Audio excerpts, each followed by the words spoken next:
The house on Maple Street was my refuge. Modest two-bedroom with peeling blue paint and a creaky front porch that groaned underfoot. After a soul-draining divorce, it was my fresh start. A place where I could shed the weight of a marriage that had left me hollow. As a nurse, my 12-hour shifts at the hospital were grueling, but coming home to my quiet sanctuary, with its familiar scent of lavender candles and worn oak floors, was a balm. That was, until one frigid October evening in 2025, when the illusion of safety crumbled. I pulled into the driveway after a particularly brutal shift, the kind that left my bones aching and my mind foggy. The night was heavy, the sky a starless void, and a sharp wind bit at my exposed hands as I fumbled for my keys. I slid the key into the front door's lock, expecting the familiar click, but it wouldn't budge. I frowned, my breath visible. In the chilly air, was I so exhausted I'd grabbed the wrong key? I checked the keyring, the metal cold against my fingers, and tried again, twisting gently, then with more force. The lock resisted, as if mocking my efforts. A prickle of unease crept up my spine like a spider skittering across my skin. I stepped back, studying the door under the dim glow of the porch light. Its faded blue surface looked unchanged, but the silence of the night felt oppressive, broken only by the distant bark of a neighbor's dog. I jiggled the key again, my frustration mounting, but the lock held firm. Could it have jammed? I didn't recall it sticking before, not in the 2 years I'd lived here. With no other option, I called a locksmith, my fingers trembling as I scrolled through my phone. Tom, the locksmith, arrived within the hour, his pickup truck rattling into the driveway. He was a wiry man in his 50s, with a warm smile and a toolbox that clanked with each step. "Old locks like these can wear out," he said, his voice cheerful as he examined the cylinder. "Probably just age. Happens all the time." He replaced it with a shiny new lock, its brass gleaming in the porch light. "This one's solid, won't give you any trouble." I thanked him, handed over a crumpled stack of bills, and brushed off the incident. Locks break, I told myself. Just bad luck. 3 nights later, the nightmare repeated. Another late shift had left me drained, my eyes burning as I pulled into the driveway. The street was silent, the neighbor's houses dark. I slid the key into the new lock Tom's solid lock, and it refused to turn. My heart sank, a cold dread pooling.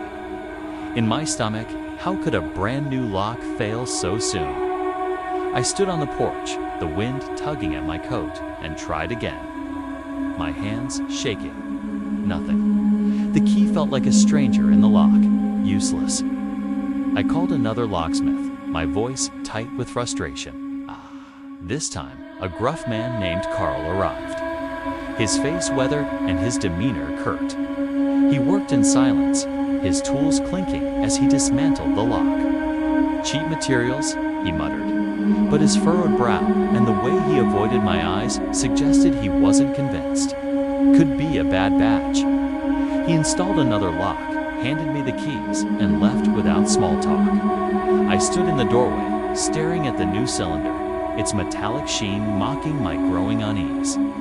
That night, I couldn't sleep. I double-checked. Every window and door, the clicks of the locks echoing in the quiet house. The living room, with its mismatched furniture and cozy throw blankets, felt unfamiliar, as if the walls themselves were watching me. My mind churned. What if someone tampered with the lock? The thought was irrational, I told myself, but it clung. Like damp fog, it's always been practical, not prone to paranoia. But the lock incidents felt like a violation, a crack in the foundation of my sanctuary. By the weekend, the unease had burrowed deep into my chest. I wasn't one to jump at shadows, but the thought of someone deliberately sabotaging my locks gnawed at me. On a whim, I ordered a small security camera online, a budget model with grainy resolution, but enough to ease my mind. I spent Saturday afternoon installing it above the front door. It its tiny lens peering down at the porch like a vigilant eye. If someone was messing with my home, I'd catch them for 3 nights. The camera recorded nothing but the empty porch, the occasional moth fluttering into the frame or a stray leaf skittering across the wood. Each morning, I checked the footage, feeling increasingly foolish. Maybe I was overreacting, letting exhaustion fuel my imagination. But on the 4th night, everything changed. I came home late, my shoulders heavy with the weight of another shift. The key slid into the lock and turned smoothly, a small victory that made me exhale in relief. I dropped my bag, kicked off my shoes, and sank onto the couch with a microwave dinner. After eating, I pulled up the camera footage on my phone, more out of habit than expectation. But at 2:13 a.m., my heart stopped. The grainy black and white footage showed a man in a hooded sweatshirt standing on my porch. His face was obscured, hidden in the shadow of the hood, but his hands moved with chilling precision, working the lock like a seasoned thief. My throat tightened as I watched him remove the cylinder, his movements practiced, almost casual. He slipped inside my house, the door closing silently behind him. For 3 agonizing hours, the footage showed only darkness, the porch empty under the dim light. Then, at 5:26 a.m., he reappeared, calmly replacing the cylinder, glancing around and vanishing into the night. I sat frozen, the phone trembling in my hands. He'd been inside for hours. My sanctuary, my escape, had been invaded. My mind raced with questions. What had he done? Touched my things? Watched me sleep? Nothing appeared stolen, but the violation was palpable, like a stain on the air. My first instinct was to call the police, but doubt crept in. Nothing was missing. No damage was done. Would they even care? My hands shook as I dialed 911 anyway, my voice barely steady as I explained. An officer arrived within the hour, a tall man with kind eyes but a grim expression as he watched the footage. He jotted notes, his pen scratching in the silence. "We'll file a report and increase patrols," he said, his tone professional but not reassuring. "Do you recognize him? Notice anything missing?" I shook my head, my voice barely a whisper. "I suggest staying somewhere else for a bit," he added, "just to be safe." I packed a bag, my hands fumbling with zippers, and drove to my sister's house across town. Her guest room was small but warm, with a quilt that smelled faintly of laundry detergent. But sleep was impossible. The footage replayed in my mind like a horror movie, each frame etching deeper into my fear. Who was he? What did he want? Why? My house. The answers came the next morning when the officer called back, his tone heavy with caution. "We accessed neighborhood surveillance footage," he began. "The man got out of a white car 2 blocks away, carrying a small bag of tools. He walked straight to your house." Boss' stomach churned as he continued. "We traced the license plate to the registered owner." He paused, and the silence felt like a weight. "It's your ex-husband." The name hit like a physical blow. My ex-husband, Daniel, the man who'd refused to accept our divorce, who'd sent pleading texts, and left voicemails claiming we were destined to be together. His obsession had seemed desperate, not dangerous, but now the pieces snapped into place. The locks, the late-night visits, it was him, manipulating my access to my own home, trying to control me even now. "He's in custody," the officer said. "We're questioning him. I strongly recommend a restraining order and upgrading your security." I didn't hesitate. The next day, I hired a professional security company. They installed high-grade deadbolts, motion sensors that chirped with every movement, and cameras that covered every angle of the house. I changed my work shifts, staggering my schedule to be less predictable. I confided in my closest friends, their faces pale as I recounted the story, but the violation lingered. Every corner of the house felt tainted, the walls holding secrets I couldn't unsee. I moved 6 months later to a new home, a small apartment with a gated entrance. My address shared only with a trusted few. Even now, a white car in my peripheral. Vision sends my pulse racing. I triple-check locks, even in broad daylight. The click of each bolt, a small ritual of control. That first jammed lock wasn't just a fluke, it was a warning, one I nearly ignored. And I've learned a chilling truth. Sometimes, the smallest signs hide the darkest threats. Working nights at the bar was a grind pouring drinks for rowdy regulars, wiping down sticky counters and dodging the occasional drunk who thought he was charming, but my day off was a rare gift, a chance to reclaim my energy. I lived alone in a small rental house, its whitewashed walls and sagging porch a comforting retreat.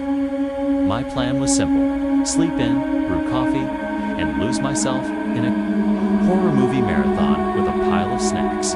But first, I needed groceries. The morning was crisp, the October sun casting long shadows as I locked the front door, the deadbolt clicking into place. I drove to the store, the radio humming softly, and returned with bags of milk, bread, and enough chips to last a week. As I walked up the driveway, the bags crinkling in my hands, I froze. The kitchen window was wide open, its faded yellow curtains fluttering like a ghost in the breeze. My heart stuttered. I was obsessive about locking windows, a habit born from living alone. I'd check them all before leaving, I was certain. I set the bags on the porch and approached the window, my sneakers crunching on the gravel. The latch was bent, the metal twisted as if someone had pried it open with a crowbar. The damage was subtle, but unmistakably deliberate act. My pulse quickened, a cold sweat prickling my neck. Had I missed this? Was the latch already broken? I tried to rationalize it, but the explanations felt flimsy, like paper in the wind. I stepped inside, the grocery bags forgotten, and did a sweep of the house. My footsteps echoed on the hardwood floors as I checked closets, peered behind doors. Even knelt to look under the bed, half expecting a monster from a childhood nightmare. Nothing was out of place. No muddy footprints, no rifled drawers, no missing valuables. Just the window, gaping like a wound. I locked it, the latch clicking weakly, and bolted the front door for good measure. I tried to shake off the unease, telling myself it was a fluke-can old latch, a gust of wind. But the doubt lingered, a shadow in the back of my mind. That evening, curled up on the couch with a bag of chips and a low-budget horror movie, the kind with predictable jump scares and laughable dialogue. The flickering screen was a distraction, pulling me away from the memory of the window. But as the credits rolled at 11 p.m., a soft creak pierced the silence. It came from upstairs, rhythmic and deliberate, like someone stepping carefully across the old floorboards. My house was no stranger to groans its century-old bones, often protested, but this was different. Too precise, too human. I muted the TV, my breath shallow, and strained to listen. Silence. Then another creak, closer this time, near the staircase. My heart pounded as I grabbed the nearest Wapona broom leaning against the kitchen wall, its wooden handle cold in my hands. I crept upstairs, the steps groaning under my weight, each sound amplifying my fear. My bedroom door was ajar, just as I left it. The guest room, the bathroom empty. The hallway was still, the air thick with the scent of old wood. Feeling foolish, I laughed nervously, blaming the movie for my jitters. I returned downstairs, put the broom away, and double-checked the locks. The house felt quiet again, but the unease clung to me like damp clothes. I went to bed, pulling the covers tight, and tried to sleep at 3 a.m. I jolted awake, footsteps, clear, unmistakable, pacing just outside my bedroom door. My skin prickled as I sat up, clutching the blankets. The steps paused, followed by a soft creak, like someone leaning against the wall, testing its strength. My heart thundered as I reached for my phone, my fingers fumbling on the nightstand. I dialed 911, my voice a whisper as I told the operator, "There's someone in my house. I'm in my bedroom and they're right outside. Stay quiet," she said, her voice calm but firm. "Officers are on their way. Stay on the line." As I whispered my address, a loud thud shook the door. Someone was testing the handle, then shoving against it, the wood creaking under the force. My breath caught, but the operator's voice anchored me. "Do not engage. Stay where you are." The thudding stopped, replaced by hurried footsteps descending the stairs. The front door slammed shut, the sound echoing like a gunshot, just as sirens wailed in the distance. 2 officers searched the house while I stood in the living room, a blanket draped over my shoulders like a shield. One returned, his face grim. "You need to see this." He led me to the attic hatch in the hallway, slightly ajar, with a ladder propped against it. My stomach dropped. I'd never touched that hatch. It was just part of the house's quirks, a feature I'd ignored. We climbed up the officer's flashlight, cutting through the darkness. In the far corner, amidst cobwebs and dust, was a bundle of cables and a small black device with an antenna. "It's a signal booster," he explained, his voice low. "Someone's been piggybacking on your Wi-Fi. This could be for hacking, illegal, downloads, or something worse." He pointed to the kitchen window's bent latch, visible through the attic's vent. "That's how they got in. They knew your schedule, came when you were out." The realization hit like a sledgehammer. Someone had been sneaking into my home, using it as a base for their scheme. My day off had disrupted their routine, forcing them to slip up. The police took the device, dusted for prints, and filed a report promising increased patrols. But their words did little to ease the violation. I barricaded the kitchen window with a heavy oak sideboard, its weight scraping the floor as I shoved it into place. I checked every lock, every window, my hands trembling with each turn of the bolt. I didn't sleep that night, or the next 3. Every creak, every gust of wind had me on edge, convinced they'd return. I installed motion sensors, an alarm system that texted me with every trigger, and had a locksmith replace every lock. A tech-savvy friend secured my Wi-Fi, changing passwords for everything from my email to my streaming accounts. The police followed up weeks later, no prints, no leads. The intruders were gone, likely scared off by the police presence or mine. New security measures, but my home no longer felt like mine. The walls, once warm and familiar, seemed to watch me, holding secrets I couldn't unlearn. I still checked the locks obsessively, my heart racing at every unfamiliar sound. The thought that someone used my home as their hideout, mapping my routine, is a wound that won't heal. And the possibility that they're out there, turning another house into their base, keeps me awake long after the lights are out. My little house on Elm Street was my haven, a charming, if imperfect, retreat after a day wrangling middle schoolers. The floors creaked, the windows rattled in their frames, but it had character, a warmth that made it mine. Most evenings, I'd settle at my desk with a steaming cup of chamomile tea, grading papers or planning lessons. The quiet, a soothing contrast to the classroom's chaos. But one crisp autumn night in 2018, a subtle sound shattered that peace. I was halfway through a stack of essays, my red pen scratching corrections, when I heard it, a faint dragging, like something brushing against the drywall behind me. The house was old, its quirks as familiar as my own heartbeat. Creaks and pops were nothing new, especially when the temperature dropped. I brushed it off as the house settling, the wood contracting in the cool night air, and kept working. But the next evening, it returned, sharper this time, like claws scraping inside the walls. I froze, the pen hovering over a misspelled word, my ears straining. Mice, I thought. Annoying, but not alarming. I dealt with spiders and the occasional crickets sneaking in through the basement. The next morning, I drove to the hardware store, the clerk recommending peanut butter as bait.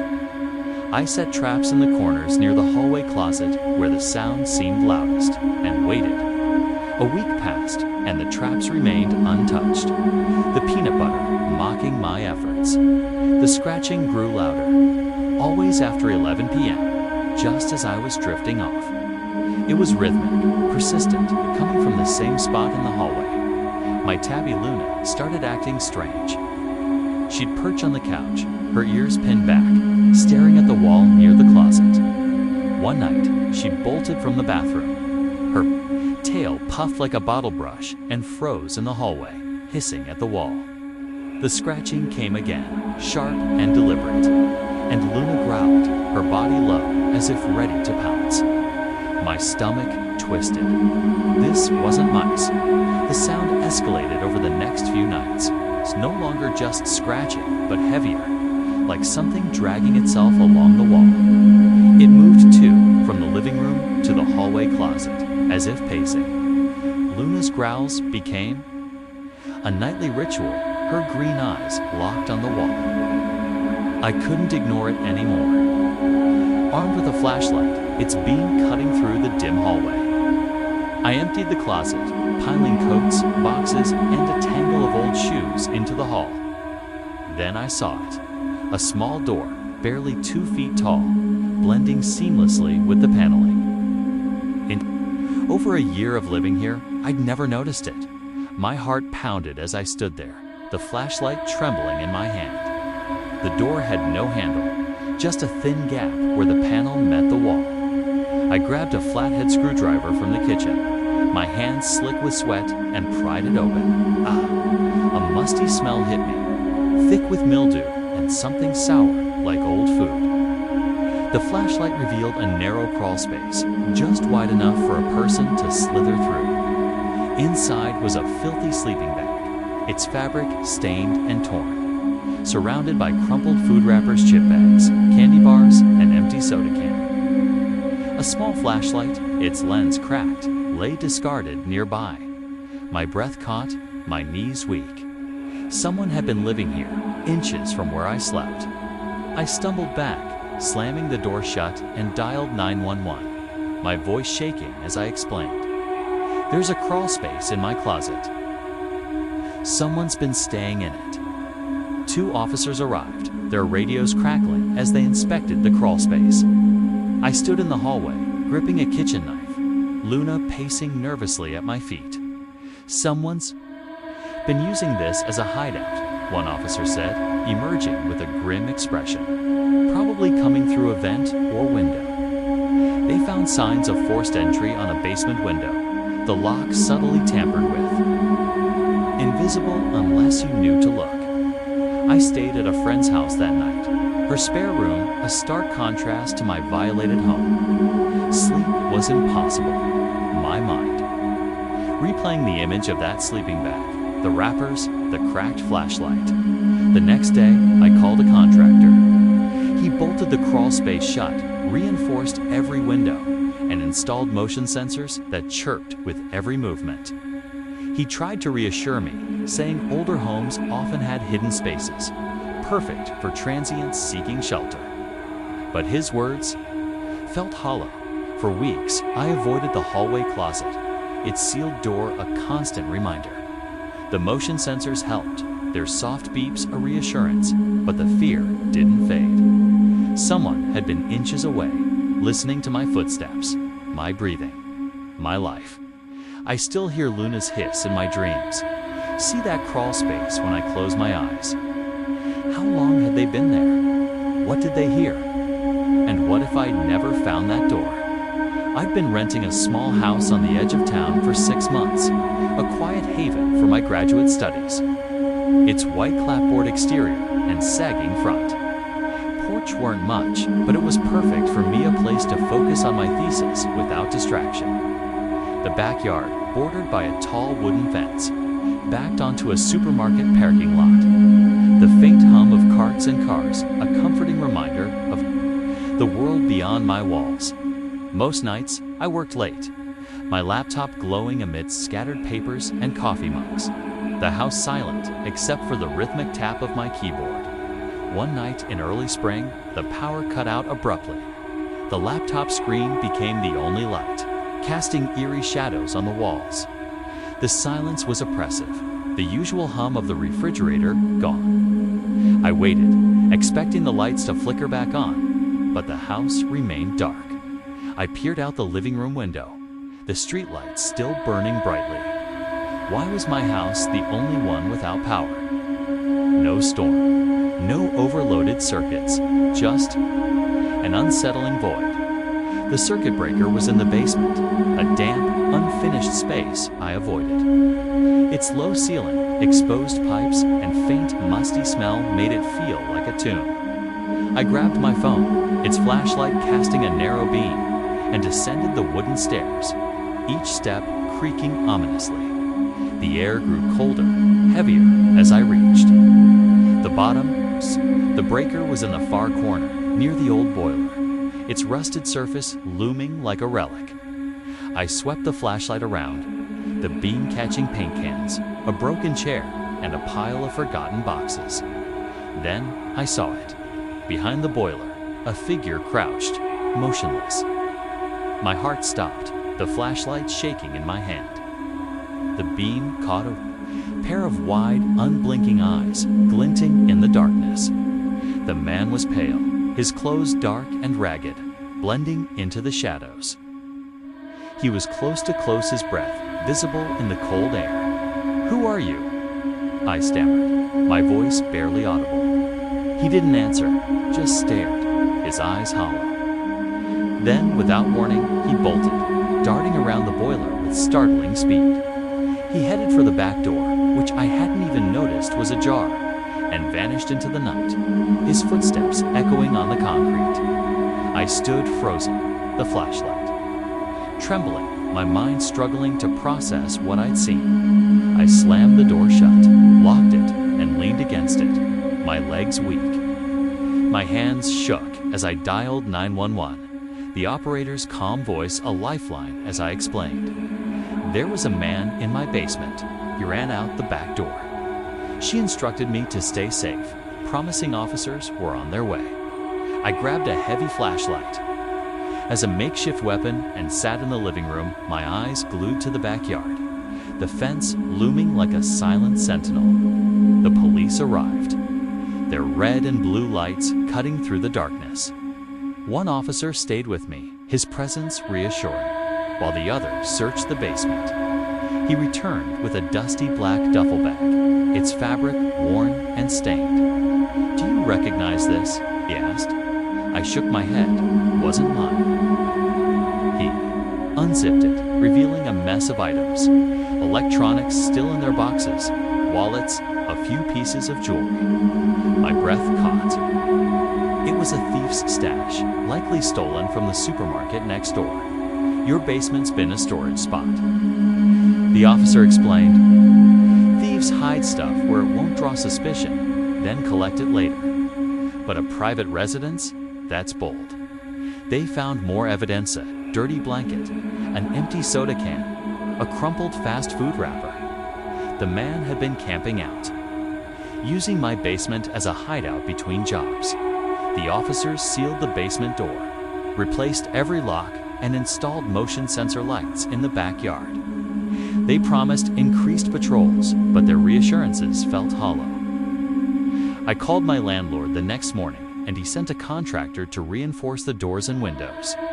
I scheduled a security system installation, its cameras and alarms a new layer of protection, but the violation lingered, a stain on my sense of safety.